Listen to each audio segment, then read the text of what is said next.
안녕하세요. 집에서 돈을 버는 집돈버 굿즈입니다. 저는 오늘 원준 공모주에 대해 소개를 해드리려고 합니다.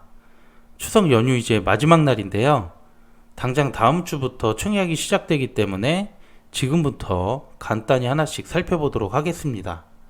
영상 끝까지 시청 부탁드리겠습니다. 원준 청약은 다음 주 9월 27일부터 9월 28일 화요일까지 이틀에 걸쳐서 진행을 하는데요. 이때 아스플로와 하나금융 스펙 19호 그리고 CU테크와 일정이 겹치게 됩니다. 특히 기업 공모주만 3개인데요.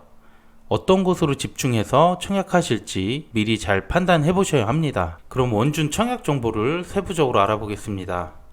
공모 방법은 신주 100%로 모집하기 때문에 구주 매출이 없다는 점은 장점일 것 같습니다. 공모주 주식수는 100만 주가 약간 넘는데요. 이 중 일반 공모주에게 25%를 배정할 예정입니다. 공모 규모는 653억을 모집하고 주관사는 NH투자증권입니다. 공모가 밴드는 당초 52,000원에서 6만원 사이였는데 수요 측 결과 상단을 초과하는 65,000원으로 확정됐습니다. 그 외 나머지 결과는 뒤에서 다시 세부적으로 다루도록 할게요.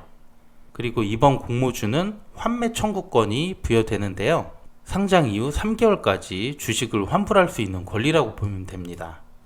공모 가격의 90%까지 받을 수 있게 되고요. 상장 이후 가격이 많이 떨어졌을 때 고객 피해를 최소화하기 위한 장치라고 할 수 있습니다. 이 환매 청구권은 흔히 있는 일이 아니기 때문에 이 또한 원준 공모주의 장점이라고 볼 수 있습니다. 그리고 증권사 청약할 때 미리 알아두시면 좋을 것 같아 정리했는데요. 원준 최소 청약수는 10주, 그래서 원준의 증거금은 32만 5천원이 되고요. 비례로 적극하는 분들은 청약 한도도 알아둘 필요가 있는데 일반 고객의 경우 최고 만주까지 증거금은 3억 2,500만원까지 되기 때문에 한도도 넉넉할 것으로 보입니다. 그럼 기업에 대한 내용도 살펴보겠습니다. 첨단 소재를 생산하려면 열처리 작업이라는 게 필요하게 되는데요. 이 열처리를 위한 소성로라는 장비가 있어야 되는데 그 장비를 제조하고 판매하는 기업이 바로 원준입니다. 그리고 주로 2차전지 양극재와 음극재 열처리 장비를 만들고 있어서 성장성이 매우 높다고 할 수 있습니다. 또한 LG화학, 포스코케미칼, 에코프로비엠 등의 장비를 공급하고 있기 때문에 원준의 원천 기술력이 많이 인정받고 있다고 생각을 합니다. 또한 전기차 수요가 높은 중국이나 미국, 이런 유럽 국가의 해외 법인이 설립되어 있는데요. 글로벌 전기차 시장 확대에 따라 원준도 적극적으로 투자를 하고 있고 그만큼 성장 동력이 크다고 할 수 있습니다. 그럼 수요 예측 결과 정리해서 보겠습니다. 참여 기간은 총 1466곳이었는데 경쟁률은 1464대 1이 나왔습니다. 높은 편이고요.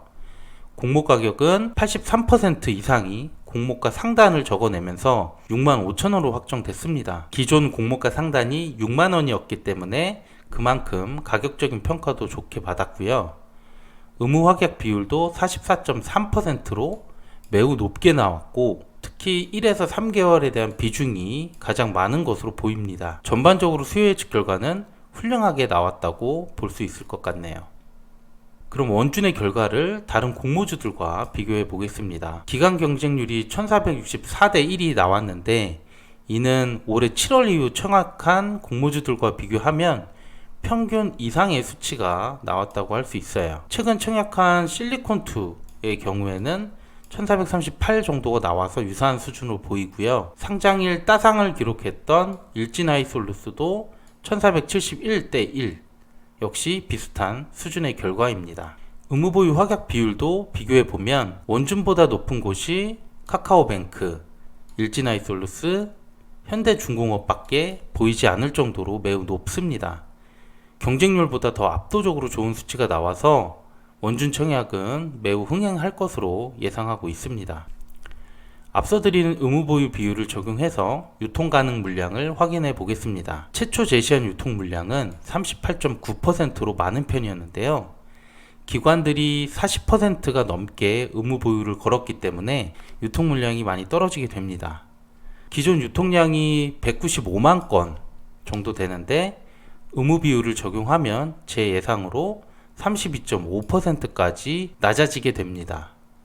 이건 추후 공시 자료로 정확한 수치가 나와봐야 알겠지만 어쨌든 유통 물량도 30% 정도로 좋아졌다는 것을 알 수 있습니다. 마지막으로 배정수를 예상해 보겠습니다. 모집 금액이 500에서 1000억 정도 나왔던 공모주들을 비교해 볼 텐데요. 7월 이후 청약한 공모주는 이렇게 3곳이 나왔습니다. 기관 경쟁률 평균은 1422대 1, 의무 비율이 12.4%였는데 원준이 모든 수치가 더 좋게 나왔죠. 아주스틸만 비교를 해보면 경쟁률은 좀 낮을 수 있지만 의무 비율은 거의 3배가량 높다고 할 수 있습니다. 반면 모집 금액은 더 적고 공모가 단가가 높아서 이 점은 배정에는 불리하게 작용할 수 있습니다. 그래서 이들의 청약 데이터를 참고해서 제가 예상해 봤는데요. 원준의 배정 주식 수는 25만 건으로 매우 적은 편이에요. 하지만 수요 예측 결과가 좋았고 균등 청약은 많이 들어오면 50만 건 정도는 되지 않겠나 예상하고 있어요. 총 증거금은 아주스틸에 가깝게 들어올 거라고 예상을 했는데 원준 청약 기간에 공모주 3개와 일정이 겹치고 그렇기 때문에 증거금은 어느 정도 분산된다고 봤습니다. 그리고 모집 규모도 적고 공모 단가가 높은 편이라 비례는 조금 보수적으로 잡아서 10조 정도 계산을 했습니다. 그 결과 균등 배정은 25% 확률로 한 개 추첨으로 받을 수 있고요. 비례 한 주 증거금은 8천만 원까지 올라가게 됩니다. 이건 어디까지나 제 예상인 거고요. 청약 당일 경쟁률을 잘 살펴봐야 할 것 같습니다. 그럼 오늘 내용 요약하겠습니다. 9월 27일부터 29일까지 공모주 4개와 일정이 겹치는데요. 균등과 비례 그리고 패스할 곳을 잘 선택해야 합니다. 그리고 원주는 2차전지 핵심 소재 장비를 생산하는 기업이라서 성장성이 매우 우수하다고 생각을 하고 있어요. 수요 예측은 매우 훌륭한 결과가 나왔는데요. 경쟁률 1464대 1, 의무 확약 비율은 44.3%가 나왔습니다. 하지만 모집 규모가 작고 공모가 단가가 높기 때문에 배정 주식수는 적을 것으로 예상하고 있습니다. 연휴가 끝나면 다른 공모주들 수요 예측 결과가 나올 텐데요. 그때 원준도 같이 비교해서 추가 영상 올리도록 하겠습니다. 제가 준비한 내용은 여기까지고요. 오늘도 내용이 괜찮았다면 구독과 좋아요 꼭 부탁드립니다. 감사합니다.